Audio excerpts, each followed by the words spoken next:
তারাবির নামাজ না পড়লে কি রোজা হবে? পাওনা টাকার কি যাকাত দিতে হবে? ইফতারের আগে কি দাঁত ব্রাশ করা যাবে? রোজার সময় ভুল করে কিছু খেয়ে ফেললে ওই রোজার পরিবর্তে কি আরেকটা রোজা রাখতে হবে? রোজা রেখে তরকারির লবণ টেস্ট করে থুতু ফেলে দিলে কি রোজা ভঙ্গ হয়ে যাবে? রোজা রাখা অবস্থায় কি মুখে স্নো পাউডার ব্যবহার করা যাবে? রোজা থেকে ঘুমের মধ্যে স্বপ্নে কিছু খেতে দেখলে কি রোজা নষ্ট হবে? রমজান মাসে ভিতরে সালাদ কি আমার পিছনেই পড়তে হবে নাকি একাও পড়া যাবে? রোজার নিয়ত কি মুখেই করা লাগবে? আমার মেয়ের বয়স 11 বছর 4 মাস। আমার মেয়ের রোজা কি ফরজ হয়েছে? মেয়ের প্রতি মাসে পিরিয়ড হয়। সর্বনিম্ন কত নগদ অর্থ বা স্বর্ণ থাকলে জাকাত ফরজ হয়? তারাবির নামাজের 4 রাকাত পর পর দোয়া পড়া হয়, এটা নিয়ে বলুন একটু। জাকাতের টাকা দিয়ে কি এতিমখানা এতিমদের ইফতার করানো যাবে? লাইলাতুল কদর কি প্রতি বছর একই রাতে হয় নাকি এক এক বছর এক এক রাতে হয়? ফিতরা আদায়ের সঠিক নিয়ম জানতে চাই। রোজা রাখা অবস্থায় যদি কোনো ব্যক্তি মারা যায় তাহলে কি তার জন্য বিশেষ কোনো ফজিলত রয়েছে? শারমিন আক্তার আপনি লিখেছেন, রোজা রাখা অবস্থায় কি মুখে স্নো পাউডার ব্যবহার করা যাবে? যাবে, কোনো অসুবিধা নেই, কারণ রোজার কোনো ক্ষতি হবে না। তবে আপনার ঠোঁট হয়ে এটা যেন মুখে না যায় সেটা যেন আপনি চেষ্টা করবেন। পরে কাশফিয়া ইসলাম লিখেছেন, আমার মেয়ের বয়স 11 বছর 4 মাস। আমার মেয়ের রোজা কি ফরজ হয়েছে? মেয়ের প্রতি মাসে পিরিয়ড হয়। জি বোন, অবশ্যই আপনার মেয়ের রোজা ফরজ হয়েছে, তাকে রোজা রাখতে হবে। শিপলু আইডি থেকে আপনি লিখেছেন, রোজা রেখে মুখে গুল দিলে রোজা হবে কিনা? ভাই শিপলু, সাধারণত গুল যেটা যারা গুল খেয়ে থাকেন বা মুখে নিয়ে থাকেন, আমরা দেখি তারা মুখের এক পাশে দিয়ে দীর্ঘ সময়টাকে ফেলে রাখেন। তো মুখের এক পাশে গুল দিয়ে যদি ফেলে রাখেন থুতুর সাথে, সেই গুল আপনার পেটে যাবে, একটু হলেও যাবে, অল্প হলেও যাবে, সেই সম্ভাবনা খুবই স্বাভাবিক।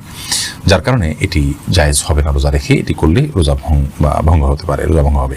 মিফতাহুল জান্নাতি আড়ি থেকে আপনি লিখেছেন, সর্বনিম্ন কত নগদ অর্থ বা স্বর্ণ থাকলে জাকাত ফরজ হয়? দেখুন, এটা যেহেতু স্বর্ণ এবং রূপার উপরে নির্ভর করে, এই জন্য স্বর্ণ এবং রূপার মূল্য যেহেতু উঠানামা করে, এই জন্য ফিক্সড অ্যামাউন্ট বলাটা জটিল।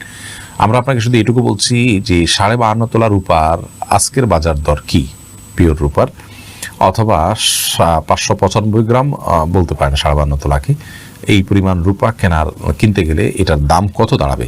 যেই টাকাটা এটার দাম হবে সেই পরিমাণ টাকা আপনি এর টাকার যদি আপনি মালিক হন, তাহলে সেই টাকা যদি আপনার কাছে 1 বছর থাকে তার উপর আপনার জাকাত আসবে, আদারওয়াইজ আপনার উপরে জাকাত আসবে না।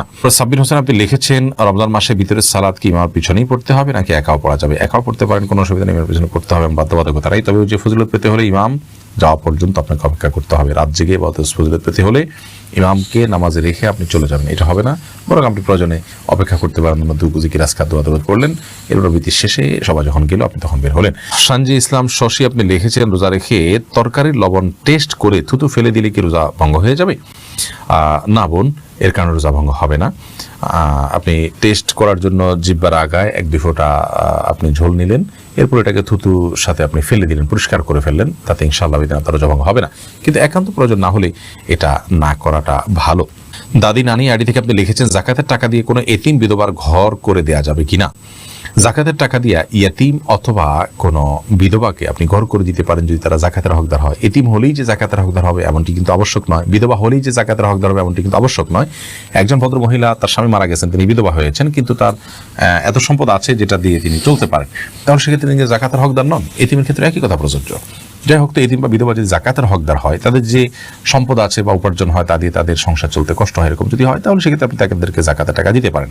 জাকাতের টাকা না দিয়ে তাদের যদি ঘরের নিড থাকে, যে তাদের নিরাপদে থাকার মতো কোনো ঘর নেই, সে প্রয়োজন থাকে এবং টাকা দিলে তারা হয়তো নষ্ট করে ফেলবে, আপনি তত্ত্বাবধান করে তাদের হয়ে ঘর নির্মাণ করে দিলে জাকাতের টাকা দিয়ে এটা জায়েজ হবে। আর রাবিয়া রানী আপনি লিখেছেন, রোজার সময় ভুল করে কিছু খেয়ে ফেললে ওই রোজার পরিবর্তে কি আরেকটা রোজা রাখতে হবে? রোজার সময় ভুল করে যদি কিছু আপনি খেয়ে ফেলেন, তাহলে সেক্ষেত্রে তার জন্য আরেকটা রোজা রাখতে হবে না, কারণ ভুল করে খেয়ে ফেললে সেটা মাফ। এবং এক্ষেত্রে আপনার বিভিন্ন হাদিসের সুস্পষ্ট বক্তব্য রয়েছে, যার কারণে রোজা রেখে রোজার কথা আপনার মনে নেই, আপনি খাচ্ছেন, হঠাৎ মনে হলো, তারপর আর খাওয়া ছেড়ে দিয়েছেন, মনে হওয়ার পর আর আপনি গিলেন নেই, তাহলে সেক্ষেত্রে আপনার রোজা ভঙ্গ হবে না এবং এর কারণে আটা রোজা রাখতে হবে না। সাজিদুর রহমান লিটন আপনি লিখেছেন, রোজা থেকে ঘুমের মধ্যে স্বপ্নে কিছু খেতে দেখলে কি রোজা নষ্ট হবে? না, স্বপ্নে কিছু খেতে দেখলে রোজার কোনো ক্ষতি হবে না, কারণ আপনি তো বাস্তবে খান নাই, স্বপ্নে খেয়েছেন। অতএব স্বপ্নে যা কিছু হয় এটা কোনো হিসেব হয় না। স্বপ্নে আপনি একজনকে খুন করেছেন, স্বপ্নে আপনি জেনা করেছেন, আল্লাহ মাফ করুক, স্বপ্নে আপনি খেয়ে ফেলেছেন রোজা রেখে, এগুলো সব স্বপ্নে দেখেছেন, যেহেতু বাস্তবে যেহেতু করেননি, অতএব এগুলোর কারণে আপনার রোজার কোনো ক্ষতি হবে না, এগুলোর কারণে কোনো দায় আপনাকে নিতে হবে না। মিনি বয় করিম আপনি লিখেছেন, ফিতরা আদায়ের সঠিক নিয়ম জানতে চাই, সঠিক সময় জানতে চাই। ফিতরা আদায়ের সঠিক সময় হলো চাঁদ উঠেছে শাওয়াল মাসের, অর্থাৎ ঈদের চাঁদ উঠেছে তখন থেকে নিয়ে ঈদের নামাজের আগ পর্যন্ত, এই টাইমটার মধ্যে, রাতের মধ্যে সকালের আগে আগে আপনি গরিবের কাছে পৌঁছাবেন। এটা হলো ফিতরা আদায়ের মূল টাইম। এই সময়ের মধ্যে এত অল্প সময় শর্ট টাইমে ফিতরা আদায় করা যদি কঠিন হয় মনে হয়, তাহলে 2-1 দিন আগেও ফিতরা আদায় করাকে জায়েজ বলেছেন ফুকাহায়ে কেরাম। তবে কোন অবস্থাতেই ঈদের নামাজের পরে আদায় করলে সেটি জায়েজ হবে না, যেহেতু হাদিসে সুস্পষ্টভাবে ব্যাপারে বক্তব্য রয়েছেন। নবী সাল্লাল্লাহু আলাইহি ওয়াসাল্লাম বলেছেন, ফামান আদ্দাহা ক্বাবলা আল সালাহ, যে ব্যক্তি ঈদের নামাজের আগে ফিতরা আদায় করলো, ফাহিয়া মাকবুলাহ, তাহলে সেটি ফিতরা হিসাবে আল্লাহর কাছে গ্রহণযোগ্য হবে ইনশাআল্লাহ। আর ওয়ামান আদ্দাহা বাদাস সালাহ, যে ব্যক্তি ঈদের পরে আদায় করবে, ঈদের নামাজের পরে, ফাহিয়া সাদাকাত মিনাস সাদাকাত, তাহলে সেটা অন্য 10টা সাদকার মতো একটা সাদকা বা দান হবে। এটা কোনো ফিতরা হিসাবে বিবেচিত হবে না। শিমু খান আপনি লিখেছেন, যাকাতের টাকা দিয়ে কি এতিমখানায় এতিমদের ইফতার করানো যাবে? ইফতার করানোটা তখন জায়েজ হবে যখন ইফতার করার কোনো ব্যবস্থা গরিবের নাই, তখন আপনি যাকাতের টাকা দিয়ে সে অ্যারেঞ্জ করলেন। মূলত যাকাতের টাকা তাদেরকে দিয়ে দিবেন, তাদের প্রয়োজন অনুযায়ী খরচ করবে। আপনি নিজে আইটেম ফিক্স করে দিবেন না যে যাকাতের টাকা দিয়ে তুমি এটাই করো। অনেকে হয়তো মনে করেন যে এটা আমি ইফতার করালাম, এটা একটা মানে দৃশ্যমান কিছু হলো, তাহলে সেক্ষেত্রে তো এটি রিয়া হয়ে গেল, লৌকিকতা হলো, এটি তো গুনাহের কারণ হতে পারে বরং। অতএব এই বিষয়ে আমাদের সাবধান থাকতে হবে। লাইলাতুল কদর কি প্রতি বছর একই রাতে হয় নাকি এক এক বছর এক এক রাতে হয়, প্রশ্ন করেছেন নাইম আহমেদ। লাইলাতুল কদর কখন কোন রাতে হয় আমরা কেউ জানি না, তাহলে কিভাবে বলবো যে নির্দিষ্ট এক রাতে নির্দিষ্ট যে নয় এটুকু নিশ্চিত, কারণ নবী করিম সাল্লাল্লাহু আলাইহি ওয়াসাল্লাম শেষ দশকের বেজর রাতগুলোতে আমাদেরকে করতে বলেছেন। অতএব শেষ নির্দিষ্ট কোনো একটা রাতে যদি আমরা জানতাম, তাহলে তার সেক্ষেত্রে আমাদের লাইলাতুল কদর তালাশ করা লাগতো না। বাকি সারা বছর প্রতি বছরই একটা বিশেষ রাতে আল্লাহ তাআলা দিয়ে থাকেন, সেটা ফিক্স, যেরকম যদি হয়ে থাকে তাহলে ফিক্স হলো, সেটা আল্লাহর ইলমে আছে, আমাদের জানা নেই। বোরহানুদ্দিন আপনি লিখেছেন, রোজার নিয়ত কি মুখেই করা লাগবে? না, নিয়ত মানে ইচ্ছা করা, এটা অন্তরের বিষয়। আপনি অন্তরে রোজা রাখছেন, আপনার সেই ইচ্ছা আছে, আপনি জানেন আপনি রোজা রাখছেন, এটাই যথেষ্ট, এটাই মনোনিয়ত। এমনি মুস্তাফিজুর রহমান আপনি লিখেছেন, রোজা রাখা অবস্থায় যদি কোনো ব্যক্তি মারা যায় তাহলে কি তার জন্য বিশেষ কোনো ফজিলত রয়েছে? রমাদান মাসে কবর রাজা আপনার জাহান্নাম বন্ধ থাকে, সেজন্য সুধারণা করা যায় আল্লাহ তাআলা তার প্রতি রহম করবেন, এটুকু, কিন্তু নিশ্চিতই কিছু বলা তো কঠিন। কায়েস মাহমুদ লিখেছেন, তারাবির নামাজের 4 রাকাত পরপর দোয়া পড়া হয়, এটা নিয়ে বলে নিই। 4 রাকাত পরপর যে দোয়া পড়া হয়, দোয়ার অংশ বিশেষ রুকুতে পড়ার কথা হাদিসে আছে, বিভিন্ন জায়গায় আসছে, বাট তারাবির নামাজের 4 রাকাত পরপর এই দোয়া পড়ার কথা কোনো হাদিসে আসেনি, যার কারণে এই দোয়াটা পড়াটাকে আমরা তারাবির নামাজের কোনো আমল মনে করব না। এই টাইমটা রেস্টের জন্য, মূলত এই দোয়া পড়ার জন্য নয়। ইফতারের আগে কি দাঁত ব্রাশ করা যাবে? খালি ব্রাশ করতে তো কোনো অসুবিধা নাই, পেস্ট দিয়ে ব্রাশ করাটাকে উলামায়ে কেরাম মাকরুহ বলেছেন।